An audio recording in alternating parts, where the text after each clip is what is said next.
So insurance may not be the most glamorous topic you want to talk about when planning your investment portfolio until you really need it, though, right? On this episode of the IRA Cafe, we sit down with John Hamrick with Brown Davis Insurance Associates, who's going to tell you all the ins and outs of why it should be at the forefront of your mind when buying that investment property.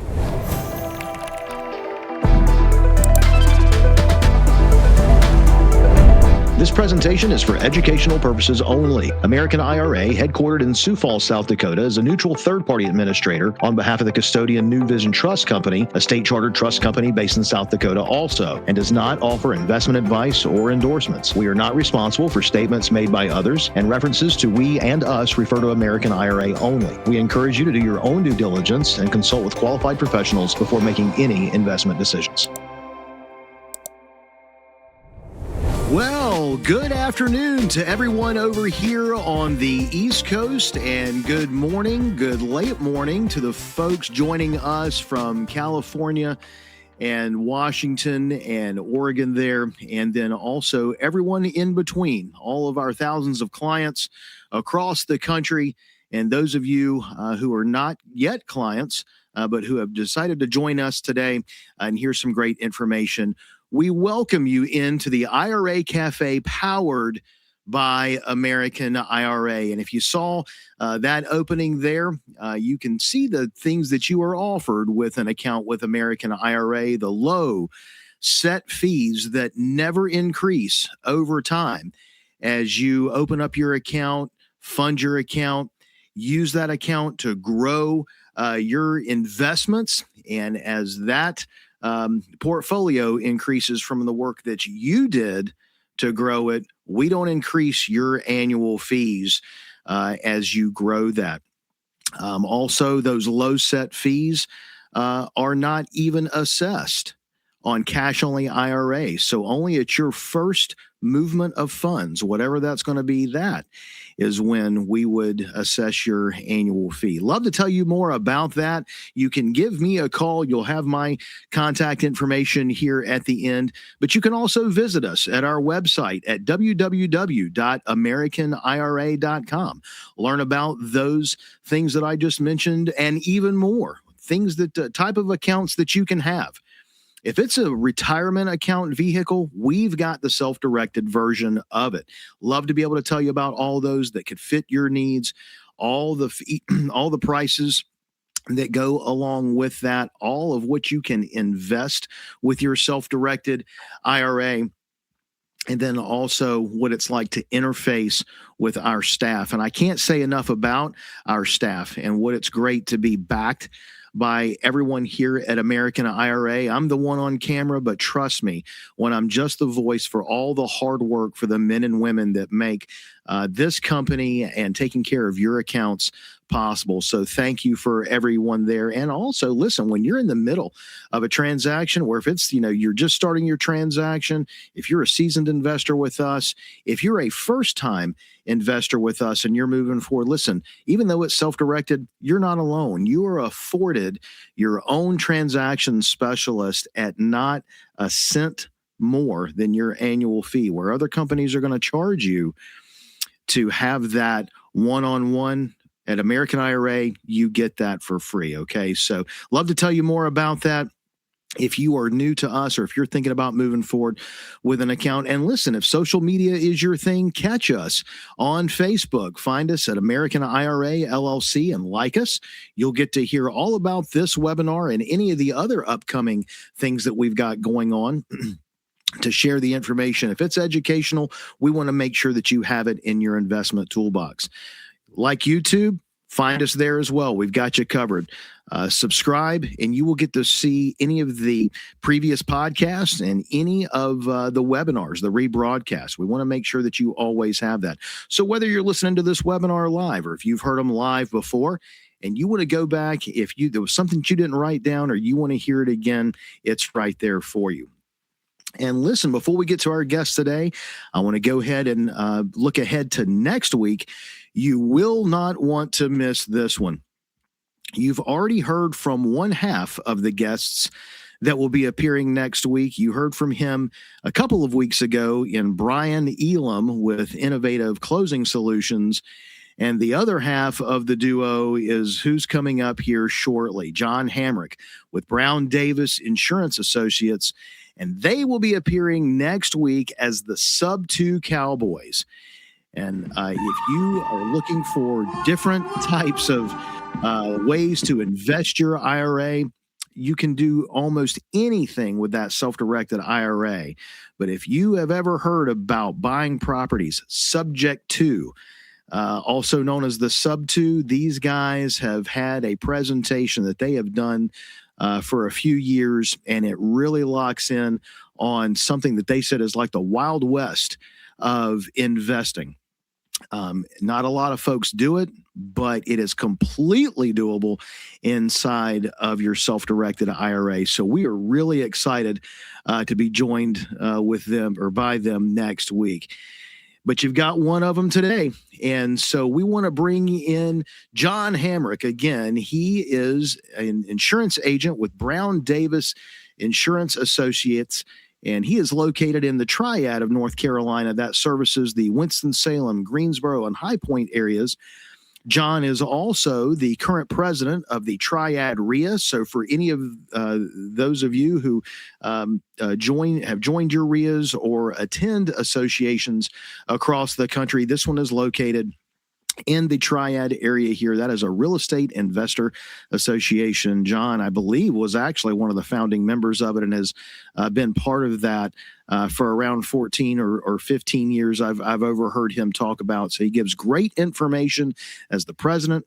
He also imparts information for folks to know on the insurance end of things, as he's also very knowledgeable because he's a real estate investor also. So with your self-directed IRA, you know that one of the main asset classes you can invest in is real estate. So you've got your retirement account set up. You have gotten your retirement account funded. Now you're going to be moving forward to the investment of real estate. Have you invested in real estate before? Well, if you've already purchased your own primary residence or even your second primary residence over time, and maybe your first investment property, you've invested in real estate, right? What all goes into that? It is not just showing up to the closing table. There's a lot that goes on between the offer to purchase and contract, the earnest money, any due diligence, inspecting the property, and on and on. Have you thought about everything? And when you got down to the insurance part, did you know everything there is to know about the insurance and the underwriting and all aspects of insuring a property? Is it different when you're doing it on an investment property as opposed to your primary residence? And is there any difference when it's inside of a self-directed IRA? Well, John is here to tell you all about that, everything that you can experience, and just some of his tips and maybe some examples here. So without further ado, John, thank you so much and welcome to the cafe. Thank you, Kyle. It's these days, and I don't pretend to know everything, but I do certainly know my fair share. And you have to keep your head on a swivel. And so this morning, I want to take you through some of the things that can help you in your real estate investing, both inside and outside of your self-directed IRA. So I'm going to start with this is really concepts of risk management. And when you invest in real estate, you actually have to have your own risk management program. And I'm going to try to guide you through some of the things that I think are helpful and might save you a headache. I find that if everybody that you're dealing with in real estate investing is on the same page, you have fewer headaches going forward. So it should be no surprise that people who are already investing in real estate have found that the market is tough. We're still in the midst of a hard market. This is probably the toughest one I've seen in my 30 plus years in the insurance industry. And premiums, depending on company, have been increasing 20 to 70%. And part of that is rate increases because of poor performance by habitational risks. In other words, there's just been a tremendous increase in claims, and part of it is because of economy, where you have increase in material costs and other things like that. So the good news is I am starting to see some flat renewals, which means that the rate is not increasing. You may still see a small increase due to a cost inflationary increase in the replacement cost. If that makes sense. Um, part of the reason that rates have increased is because just in the last few years, the insurance industry has paid out in excess of $10 billion, billion. And that was in the first 3 quarters of 2023 for weather-related claims alone. That doesn't count, the individual fires and that type of stuff. In North Carolina, there was a really bad year with the flooding up in the mountains. There were other problems up there as well that really people didn't see coming. And so, not to mention Texas flooding, and what you may not realize is that uh, insurance companies, while you take out a policy and you decide what your self-insured retention is going to look like in form of a deductible, insurance companies do the same thing based on their cash on hand and assets on hand. So they may say that they're going to keep the first 10 or $20 million, whatever their level is, depending on the size of the company, in-house, claims wise, and then they buy reinsurance. So we buy insurance and they buy reinsurance. And actually, this slide is kind of hard to see, so I'm going to jump to the next one, because this is how reinsurance works. So a consumer will pay premium to an insurer. The insurer will decide how much of that risk they want to keep in house, self retention, and then they will buy reinsurance to a reinsurer. So, in the case of a claim, the consumer files a claim with the insurer, and the part of the claim that they keep in house, they handle. They go to their reinsurer for the part that they've placed reinsurance with, and that's primarily in a catastrophe type situation. The problem is we've had so many catastrophes and so many large scale losses over huge geographical areas that the handful of reinsurers that exist on this planet uh, have been hit really hard, and some of them absolutely did not survive. They actually have shut down. So when you have a limited number of reinsurance facilities worldwide and some of them have shut down, then you have less reinsurance available, you have less capacity for insurance companies, and then those insurance companies have to decide what kind of capacity they can offer. And a lot of times it's dictated not only by what their reinsurer will allow, but also based on what their insurance rate is. So you guys sometimes shop for rate, so do insurance companies, but usually they have a treaty in place, and so they're dealing with a single reinsurer, and that tends to when you have less capacity, more losses, that tends to drive up rate. Um, Other associated issues with a hard market. Um, I live in High Point, North Carolina. Not too long ago, had a roofer came through from the eastern part of our state, telling people that they had hail damage on the roofs and they could get a new roof through their insurance company. And my thought is, we have plenty of roofers in this area who aren't going door to door. Why is a roofer coming from out of town and doing the same thing?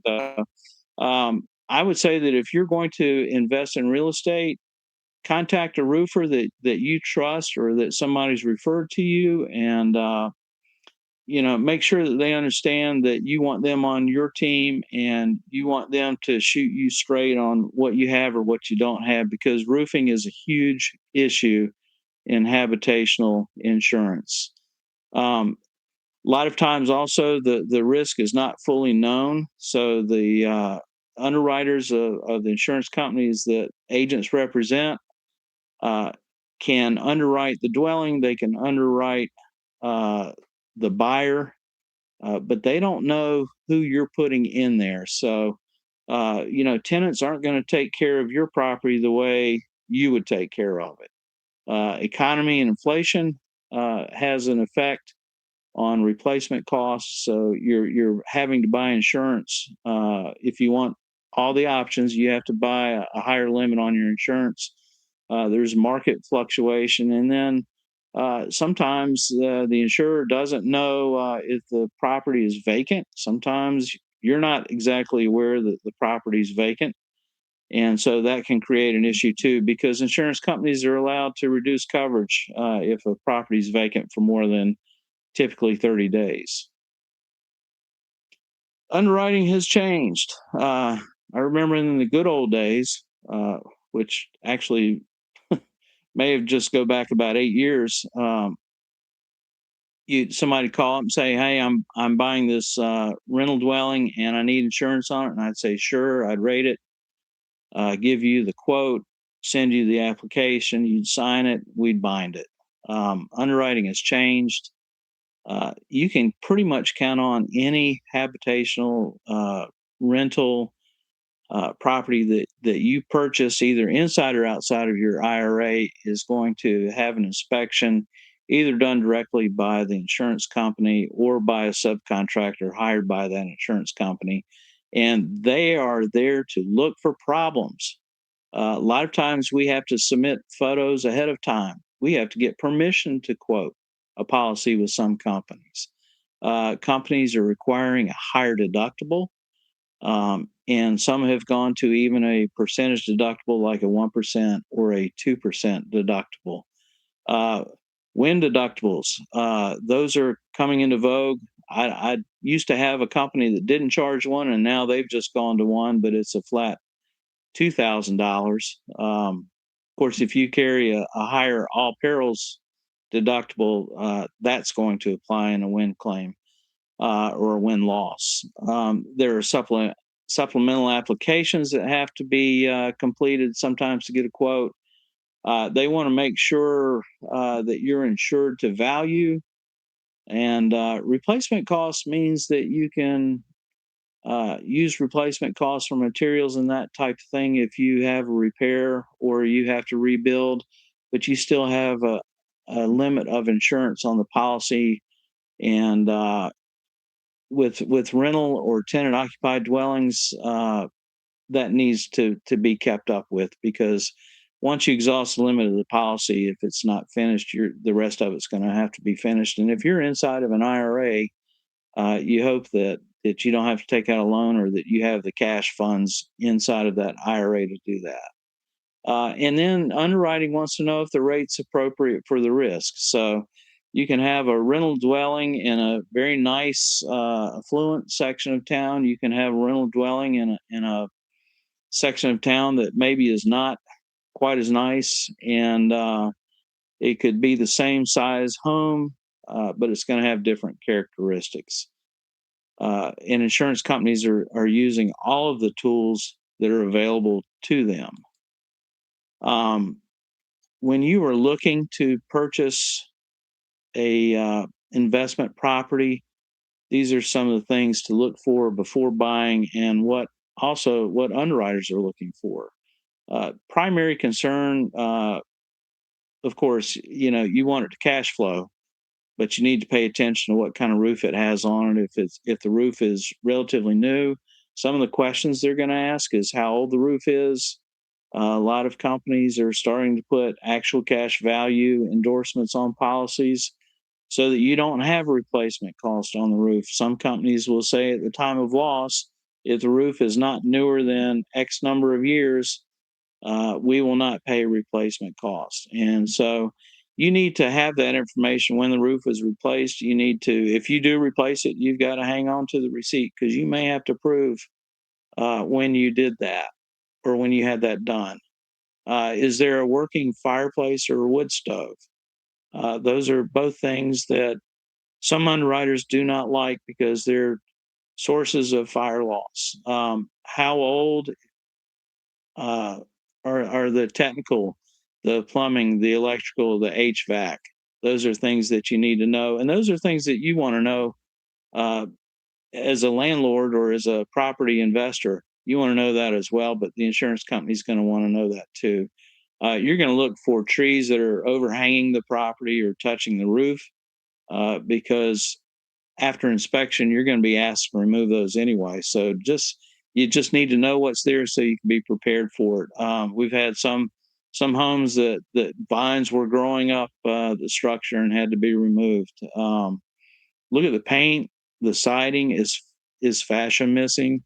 If so, it's going to have to be replaced. And then if the dwelling has an underground oil or fuel tank, make sure that before you buy it, there's paperwork showing that has been remedied, that it no longer poses a problem with the property. Um, Things that underwriters don't care about, and I say this because this is a question that I get all the time when I send a quote and I have replacement costs and I'm immediately hit back with, well, the tax value is only this, or I just paid this for the property. It's not worth any more than that. Well, the thing that the underwriters don't care about, and you shouldn't really, you should care more about replacement costs, um, is that you want replacement cost. They want you to have replacement costs. That's going to give you the most options in case of a total loss. It's going to give you the most options in case of a large partial loss. Underwriters do care about their job and how the performance of their particular book of business affects the company and their job. If they're underwriting and they have a really, really high number of losses, then their job actually can come into jeopardy. So that's what they're looking for. So you're looking for something that will cash flow and appreciate in value, perhaps. Um, I'm trying to help you get the best rate for that purchase, and the underwriters want to make sure that it's a good risk for them as well. Um, how can you make sure that you get your best value not only in the property that you're looking to purchase, but also in the cost of insurance? And the first thing you need to do is give your agent as much information about that dwelling or property as you can as early as you can. A lot of times we can discover problems with the property uh, through underwriting that you may not be aware of. So if we're working on this during your due diligence period and you find out that this home had a basement that was flooded years ago and there's an issue with it, either with mold or some other structural issue, you can go back to the negotiating table if you still want to buy it, or you can opt just not to make an offer on it or to withdraw from the contract. Uh, the other thing that you can do is make sure the property is presentable. If it's inside your IRA, then you want to make sure that the property manager can handle that. And like I say, all new purchases, you're going to see some type of inspection, whether it's on the ground or from above with aerial photography, drone photography.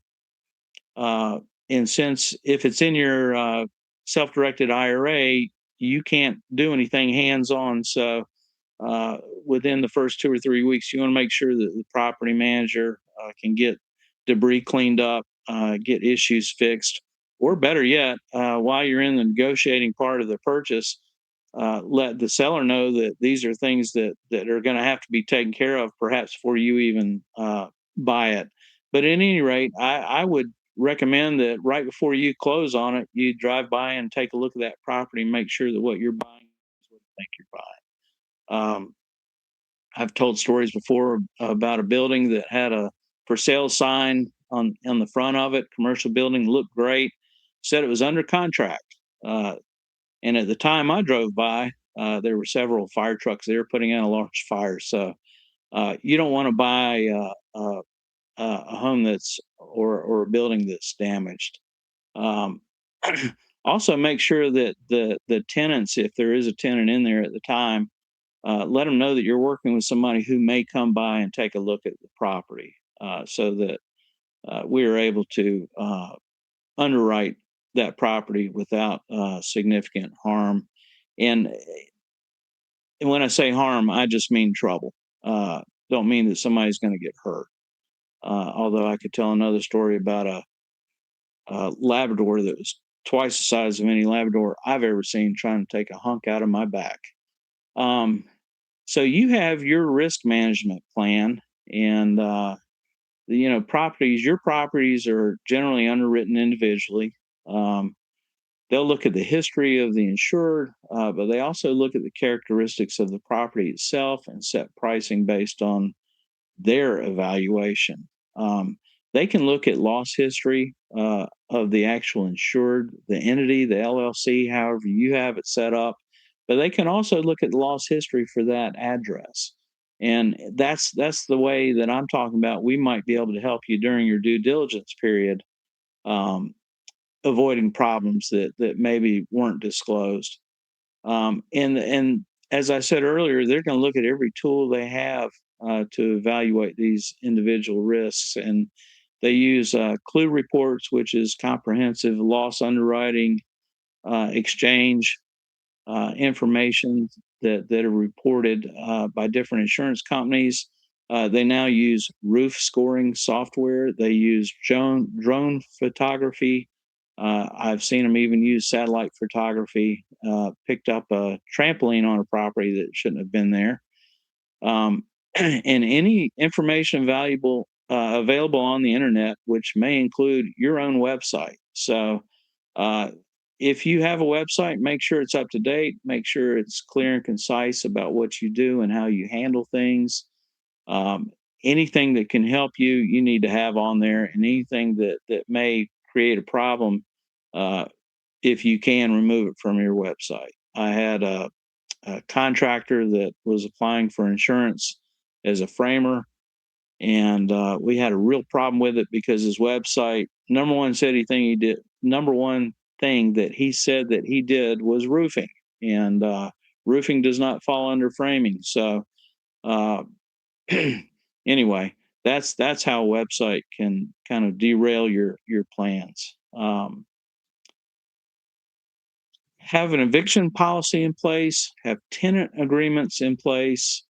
I cannot stress enough about having your tenants carry a renter's policy. That does a lot of things and has some really underappreciated benefits.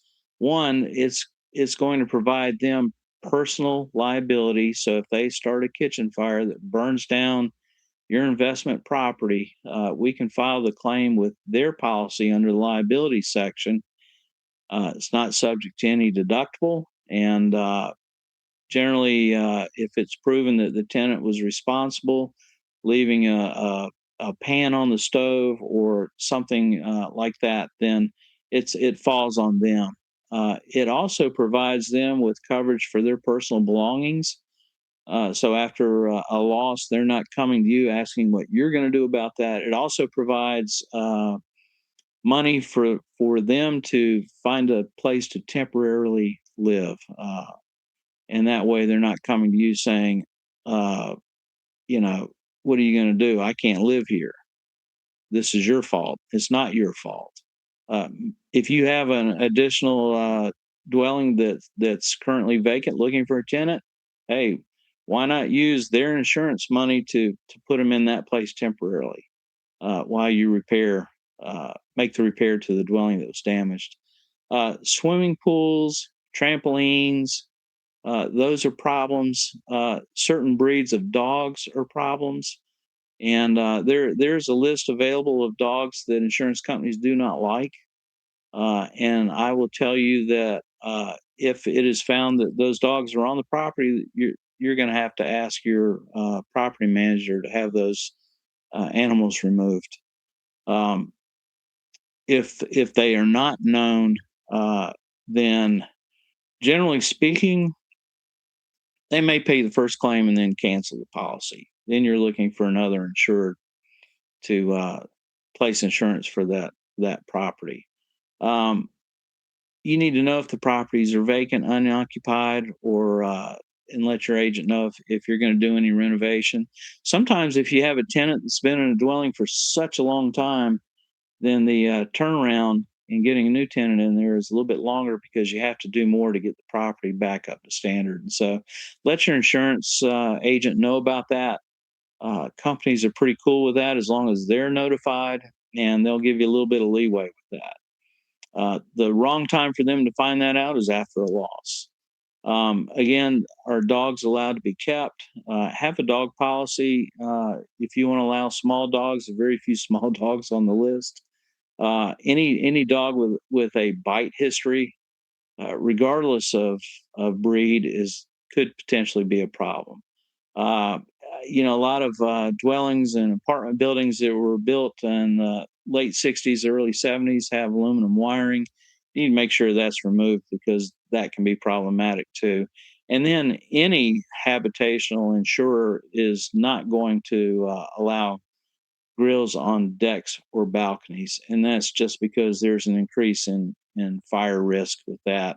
It's okay to store it there, but you need to be able to show that it's moved prior to being used. And those are some of the things that you, together with your property manager, can make sure that those issues are addressed. So if it does come up, you can provide some documentation to the insurance company that you've thought about that and you've prepared for it. So let's go to the next slide. This is important too. Any information that is not supplied by the insured will be based on assumptions or what the underwriter finds from other sources. So I've always found that if something doesn't fit in the box and I have information that is favorable, I want to make sure that everybody has that information from me first, instead of going to someone else for information that may or may not be correct. And you can't always count on tax site information in terms of dwelling being correct. So, like I said earlier, any information that you can get to your agent or to a company representative is going to benefit you in the long run. Part of risk management, and what Kyle has told us is that if you hold investment real estate inside of your self-directed IRA, that property does not belong to you. It actually is titled to the trust managed by AmericanIRA. So we need to make sure that we have the correct named insured on the policy. I do have cases where someone will buy a investment property in an LLC, and then 6 months later, on routine check, I may look at it and see that it's now titled to a trust. Um, Not so much a problem inside of an IRA because you can't do that. But there are some things that can be done. But just make sure that you let your agent know, because if the named insured is not on the policy, you're going to have a hard time filing a claim for an entity that's not named on the policy, if that makes sense. So trusts are widely accepted these days. Trustees are often put on the policy.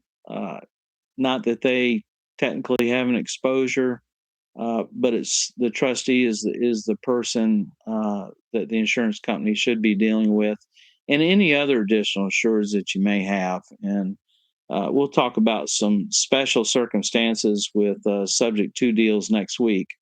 But other additional insureds can be contractors that ask for it, can be lenders, mortgage companies. They're just make sure that everybody knows who those folks are so that we can put them on the policy. Renter's insurance, I've talked about it before. It can help insulate you from claims on your policy. The minimum liability limits for tenants, you can set that in your contract. The minimum available is 100,000. However, it's really tough to find a dwelling these days that isn't worth a lot more than that. So tenants typically can buy up to 500,000. I would require that in my rental contract. It costs about $12 a year or $1 a month more than a $100,000 limit. And I've even suggested that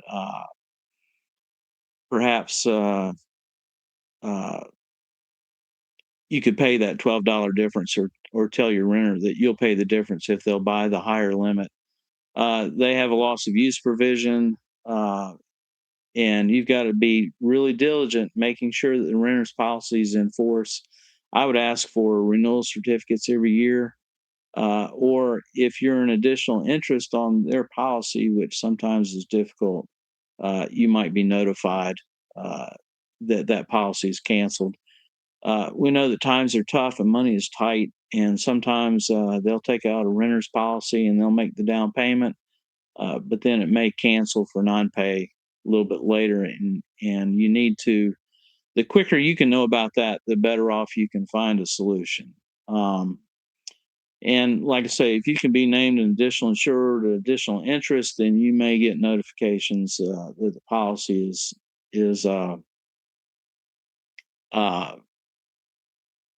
lapsed and that you can get it back in place.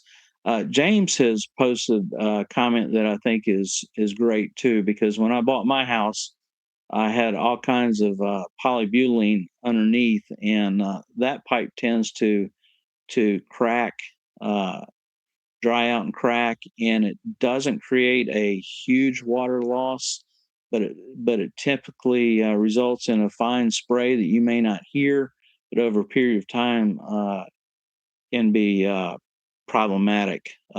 Also, if your home, there are some breaker boxes that were used in homes, and some of the supplemental applications will ask about those breaker boxes, such as the Federal Pacific. That's a no-go. If you have those, you're going to need to have them replaced, and I would have them replaced before you buy the property, or negotiate money to replace those boxes. That's a good point, James. Thank you. Deductibles. This is the part of, in your risk management, this is the part of the claim that you agree to self-retain. So typically, when you consider what your policy deductible is, it's going to be based on what the insurance company offers. As I mentioned earlier, a lot of them have gone to a minimum 1% deductible. So on a $200,000 dwelling, you'll have a $2,000 effective deductible. Now, that doesn't mean you can't buy higher ones, but you need to know what you can afford to pay out of pocket for a catastrophic loss. And a lot of people will say, "Well, I'm not going to file any small claims, so I'll have I'll buy with a larger deductible and save some premium dollars." But inside an IRA, particularly, initially after buying the property, you need to make sure that you have enough cash inside the IRA to handle that deductible, because you cannot pay it out of your own pocket. You may be in a situation where if you've spent 100% of your cash to buy the property, you may have to take out a loan on it. Then what I call a virtual deductible is figure out what that threshold is. Above what number are you actually going to file a claim? Companies used to say that it's okay if you had a claim in a policy period, they offer you a renewal. Then they went to 2 claims in the same policy period, would almost guarantee no renewal or a non-renewal. And now they're looking back as far back as 5 years for multiple claims, and that has to be approved by underwriting. And so have in mind what it is that you actually want to keep, and then evaluate what the premium savings is with going with a higher deductible. Sometimes it's you don't really save any appreciable money going from say $1,000 to a $2,500 deductible, or from a $2,500 to a $5,000 deductible. So you may just choose to go ahead and buy the lower one in case you have a total loss. Uh, but have in mind what number it is that, I'm not going to file a claim over $10,000, because uh, basically when you do that, you're really just kind of financing your future premiums to some extent. Um, what do you do if the property becomes uninsurable? And that can really be an issue inside of your IRA. There are places to insure properties that are not insurable by standard companies. Sometimes you may pay more in premium, or sometimes you may have uh, uh, less coverage in terms of cause of loss. You may have a basic cause of loss, which is fire, wind, lightning, and those types of losses. Um, inside of your IRA, are you prepared for that risk? Are you prepared for it outside of your IRA? What are your options in a partial or total loss? If you carry a replacement cost that's current, then you're going to have more options. You're going to be able to rebuild that property if you want to, or you can take the actual cash value. If it's inside your IRA, there are some folks that say that you should call the IRS and make sure that you understand what the tax implications are, depending on how you want to handle that loss. Um, and then rebuilding the dwelling in a total loss. Um, how is that deductible handled? Like I said, you may want to make sure that you've got cash equivalent to that deductible on hand. I know that you can borrow money against a property that's held in an IRA, and Kyle, tell me if I'm wrong. A lot of times, if you have a total loss, you're going to have a hard time finding somebody to make a loan on that. We would have to research on our end if it was an after the fact thing. There actually is one of the things I was going to discuss with folks when we get to the Q&A section regarding funds and how to be prepared in your retirement account if things do come up. But I am going to bring that up after you finish up. I know that you're getting near the end, and I want to let you do that, and then we'll tackle that input that I have. Okay. Thank you, Kyle. Anyway, if you have replacement costs, you've got more options in terms of what happens after a loss. Now I'm going to ask everybody to put on your underwriting hat, and I'd love to have your input.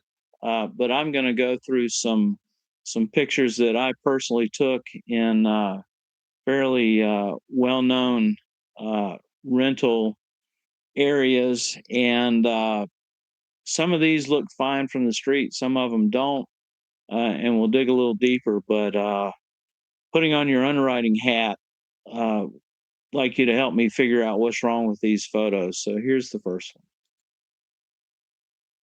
And I'll give everybody a minute to look at this picture. And this one's fairly obvious. There's a screened-in porch on the right side of the dwelling, and the door is hanging off of it open. That that shows that the dwelling is not necessarily cared for, but it's also an easy entrance for animals and any other person that's unwanted. So that's one of those situations that you would want to have taken care of as quickly as possible. Anybody catch that? This one got a tree branch laying on the roof, which may not be a problem, but it would be very easy to just remove that and to have that removed before the inspector comes. How about this one? Anybody see a problem with this one? Obviously, the owner didn't put this on, but the tenant did. Now, do we really want the public or an insurance company inspector to know that there is a dog that we should be aware of? Uh, that's just asking for a liability claim to happen and happen in a much larger way.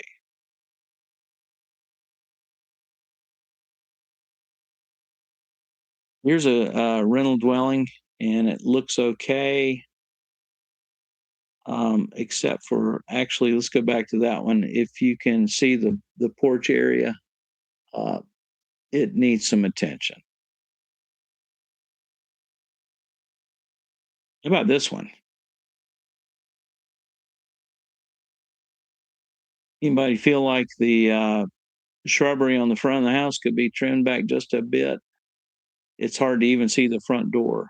And I think I have, there's it from another vantage point. So you're right, James, too much bush.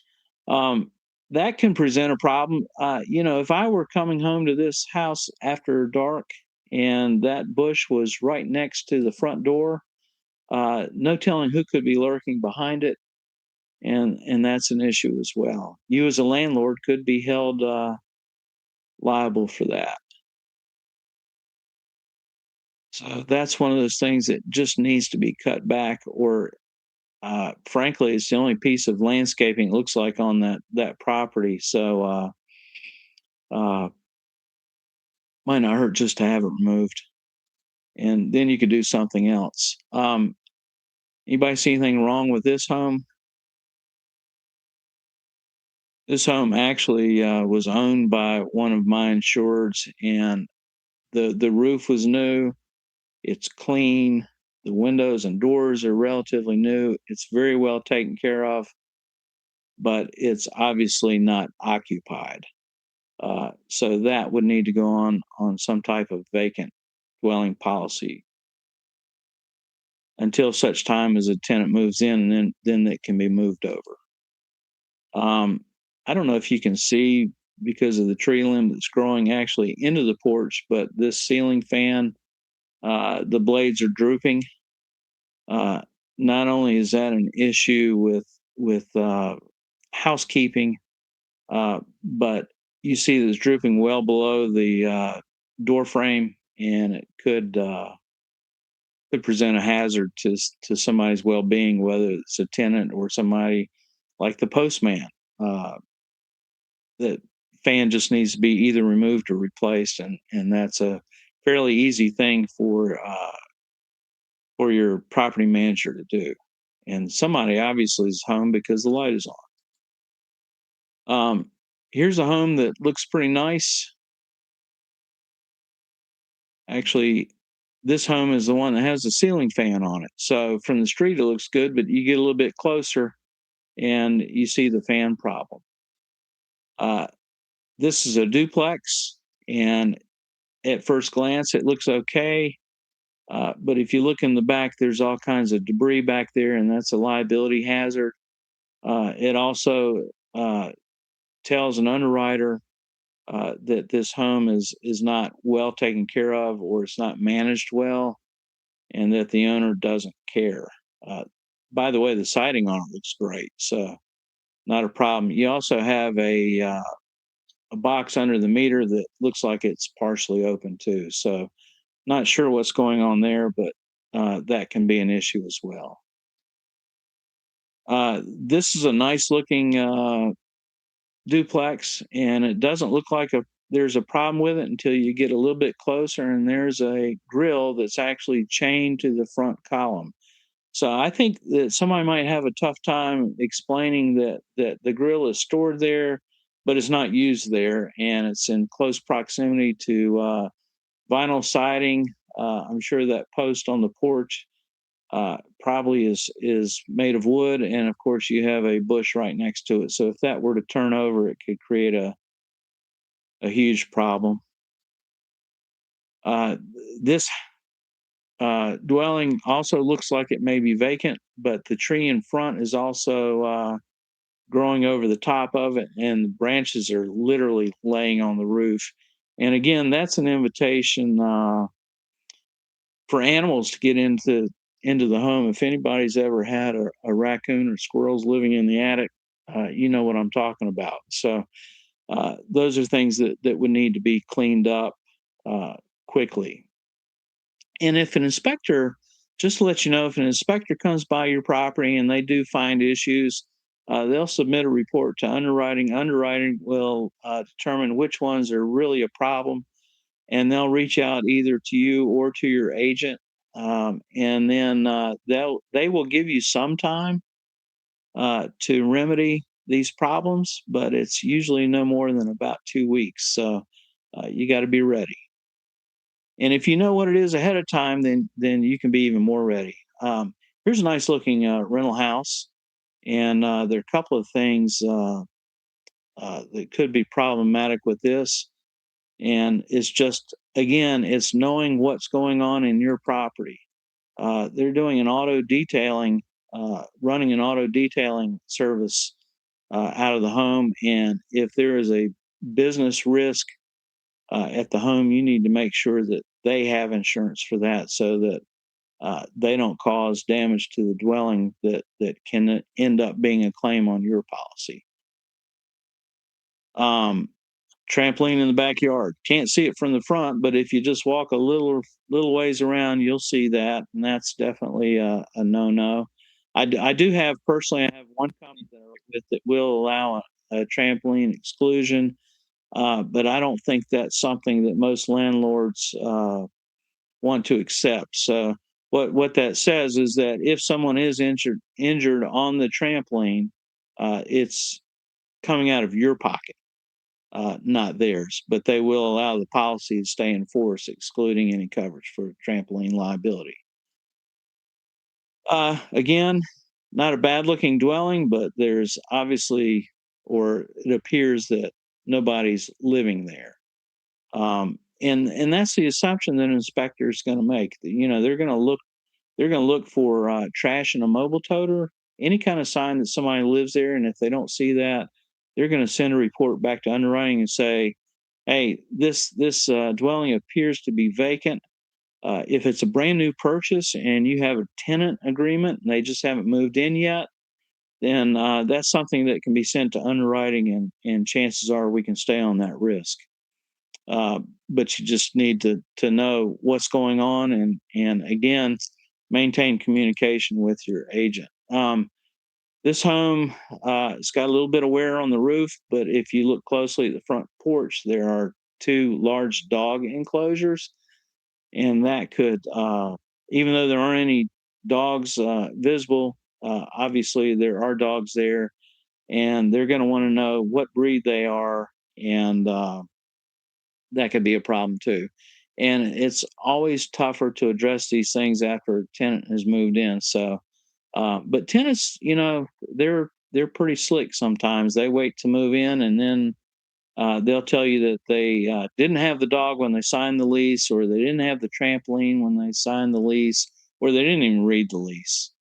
And a lot of times, trampolines show up, you know, a week or so after Christmas, and if you don't have somebody, if you yourself or somebody else doesn't drive by the property every once in a while, you have no idea that the trampoline's even there, but it can create a problem. Here's a nice looking home, and from the front, it looks okay. Just go around the back, and I really wish we could zoom in on some of these photos, but there is a lot of garbage on the back deck, including a grill, and a lot of clutter underneath the deck, and that is both a property and a liability hazard. Otherwise, very nice dwelling, and wouldn't have a problem insuring it just with all that stuff cleaned up or removed. Um, this is a nice home in a rental area, but it also looks like it could be vacant. There may be absolutely nothing wrong with this dwelling, but we just don't know that. And so, when inspectors are going out looking for problems, sometimes they can look too hard. This one has some clutter under the carport. It also has a tree limbs on the left side that are growing onto the roof. And again, that's just an invitation for animals to get into your home and set up home, and they don't pay rent, do they? Chances are none of these problem dwellings look like this when the tenant moved in, and that's the absolute truth of the matter, because you just have to keep track of what your tenants are doing. And look for these types of issues prior to and after the purchase. You can report suspected issues to your property manager or to your agent. Couple more things. Inside of an IRA, you're aware that you have to use a property manager. So you should have a meeting with them and make sure that you're on the same page in terms of what you expect them to do for you regarding that property. Don't be afraid to ask questions of the property manager or your agent, but know how to ask. If I'm an independent agent and I represent the company and you tell me that you've got a loss, I have a duty to report it. If you tell me about a friend that may have a potential loss, then we can have a discussion about it. Know what's covered before filing a claim. Know what your limits of insurance are prior to filing a claim. Know your deductible and how it will be handled before you file a claim. And it's also helpful to know what your claim experience is.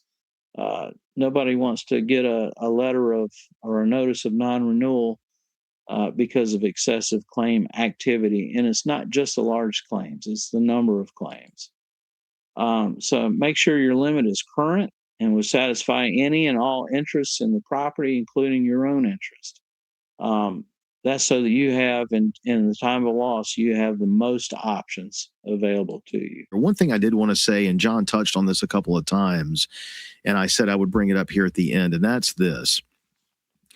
Folks will ask me if they're purchasing a property 100% with cash from the retirement account and it depletes it down, they'll say, oh, Kyle, but what if, and what is at the end of that what if something happens, if they want to do something else, if it's going to take more money? And I would just go ahead and tell you up front, think about when you were purchasing your private or your primary residence. You made sure that, if you could afford it 100% in cash, plus also anything else that would come up, residual, you'd be able to cover it. If not, what else did you do?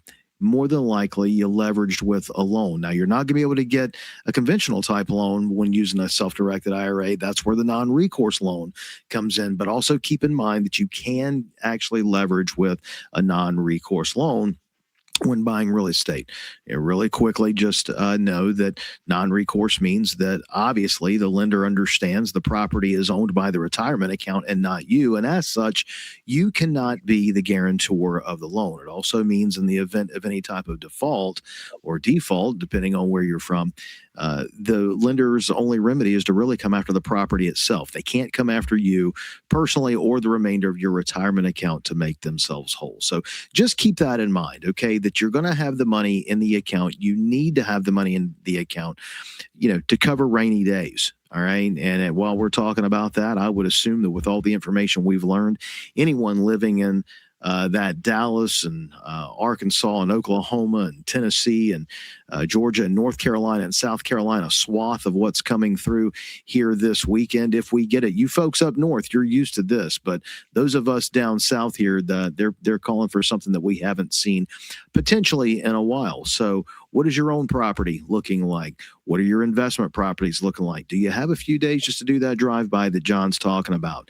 And then whether it's inside of your self-directed IRA or not, then what do you do to make sure that it's taken care of with the bad weather coming in?